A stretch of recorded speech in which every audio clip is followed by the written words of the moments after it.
Hello friends, स्वागत है आप सभी का डेली करंट अफेयर्स क्लास में। आज है 7 जनवरी और आज की इस क्लास में हम डिस्कस करने वाले हैं आज के मोस्ट इम्पॉर्टेंट करंट अफेयर्स की, जो सारे एग्ज़ाम्स के लिए बहुत इम्पॉर्टेंट है। तो आपको एंड तक बने रहना है और एक एक पॉइंट अच्छे से समझना है। ओके, तो चलिए स्टार्ट करते हैं। First one is Hanoi, Vietnam's capital, has recently been identified as the world's most polluted city with PM 2.5 levels reaching 266 micrograms per cubic meter. This alarming air quality has raised significant health concerns among residents and promoted government action.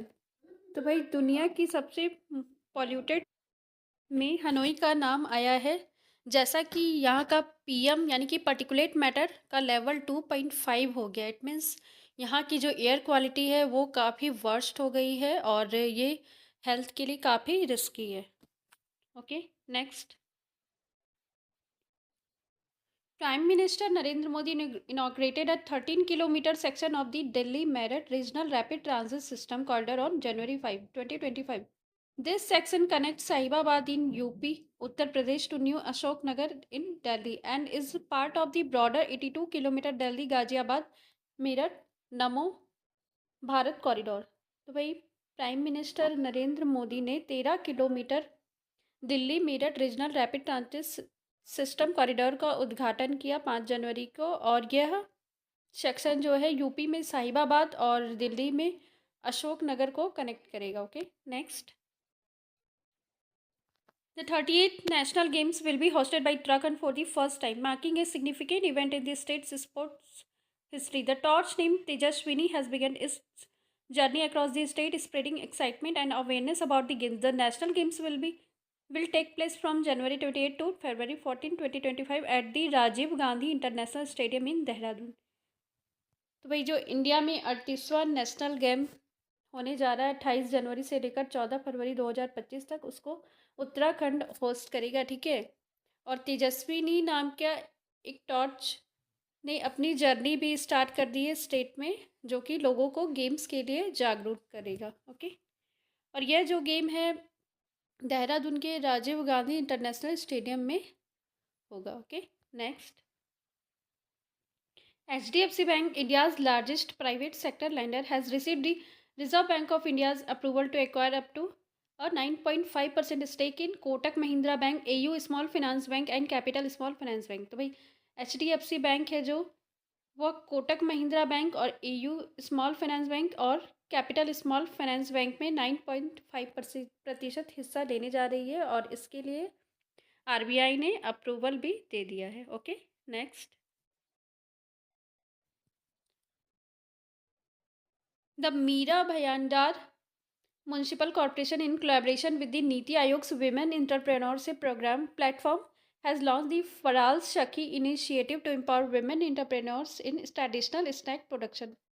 तो भाई महाराष्ट्र में जो मीरा भायंदर शहर है वहाँ की municipal corporation ने नीति आयोग की विमेन एंटरप्रेन्योरशिप प्लेटफॉर्म के साथ मिलकर फराल सखी इनिशिएटिव लॉन्च किया है। ठीक है, जो कि विमेन को सशक्त बनाएगा ट्रेडिशनल स्नैक प्रोडक्शन करने के लिए। Okay, next. On January 4, 2025, Prime Minister Narendra Modi inaugurated the Gramin Bharat Mahotsav 2025 at Bharat Mandapam in New Delhi. The event, organized by the Department of Financial Services and the National Bank for Agriculture and Rural Development, aims to enhance rural infrastructure, promote self-reliance and foster innovation within rural communities. तो भाई 4 जनवरी को prime minister Narendra Modi ने ग्रामीण भारत महोत्सव का inauguration किया new Delhi में। ठीक है, और ये जो इवेंट है ये ऑर्गेनाइज कौन करेगा, तो डिपार्टमेंट ऑफ फिनेंशियल सर्विसेज और national bank for agriculture and rural development. आप सभी को कमेंट सेक्शन में बताना है नाबार्ड का हेडक्वार्टर कहाँ पर है। Okay, next. National Bird Day, celebrated annually on January 5, is a day dedicated to highlighting the importance of birds in our ecosystems and fostering efforts toward their conservation. तो भाई national bird day कब आता है, तो 5 जनवरी को। Okay, next. Devajit Saikia A former Assam cricketer is said to become the new secretary of the Board of Control for Cricket in India. While Prabteej Singh Bhatia from Chhattisgarh State Cricket संघ will take over as the new treasurer. तो भाई BCCI ने अपना नया secretary Devajit Saikia जो कि असम के पूर्व क्रिकेटर रह चुके हैं इनको बनाया है। और ट्रेजरर की बात करें तो प्रभतेज सिंह भाटिया जो कि छत्तीसगढ़ स्टेट क्रिकेट संघ से है इनको बनाया गया है। Next, the Santosh trophy India's premier football competition for state teams continues to showcase the nation's football talent and historical rivalries. In 2024 edition, West Bengal reaffirmed its dominance by securing a record-extending 33rd title with a narrow 1-0 victory over Kerala in the final. तो भाई संतोष trophy waste Bengal ने अपने नाम की केरल को हरा करके, और ये इसका 33वां टाइटल है। Okay, next, the Rajgopala Chidambaram, a towering figure in the field of atomic energy, passed away at the age of 88 at Jaslok Hospital in Mumbai on January 4, 2025. Dr. Chidambaram was integral to India's nuclear journey from the first peaceful nuclear test in 1974 to leading Operation Shakti in 1998, which solidified India's position as a nuclear power. तो भाई doctor Rajagopala Chidambaram जो कि nuclear visionary थे, उनकी 88 साल में मृत्यु हो गई है। ठीक है, आप सभी इनका नाम याद रखेंगे। Next,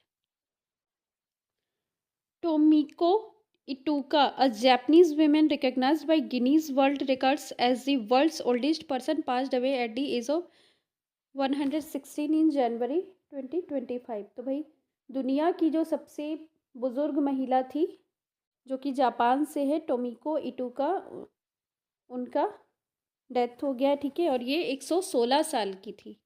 next, as the year 2025 brought upon the world the generation Beta, India's got its first baby of this generation on New Year's Day, January 1st, in Mizoram's Aizawl. The baby, named Frankie Rembrandt Dika Zedeng, is recognized as India's first child from the so-called Generation Beta.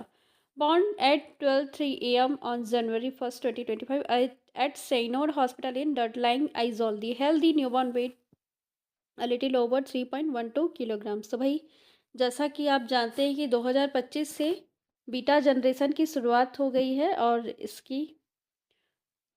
इसमें पहले baby जो है वो मिज़ोरम के आइजोल में जन्म लिया है। ठीक है, जिसका नाम रखा गया फ्रैंकी रेम्ब्रू रडीगा जेडिंग। ठीक है, जनरेशन बीटा की बात करें तो 2025 से इसकी शुरुआत हो रही है और ये 2039 तक चलेगी। ठीक है, इसके पहले हमारा जनरेशन अल्फ़ा चल रहा था जो कि 2024 में ख़त्म हो गया। ठीक है, 2010 से 2024 तक चला। उसके पहले जनरेशन जेड चल रहा था जो 1995 से लेकर 2009 तक चला था। ओके, तो इस तरह से 2025 जो है जनरेशन बीटा की शुरुआत हो गई है। ओके, तो आज की क्लास में बस इतना ही, मिलते हैं अगली क्लास में। Thank you.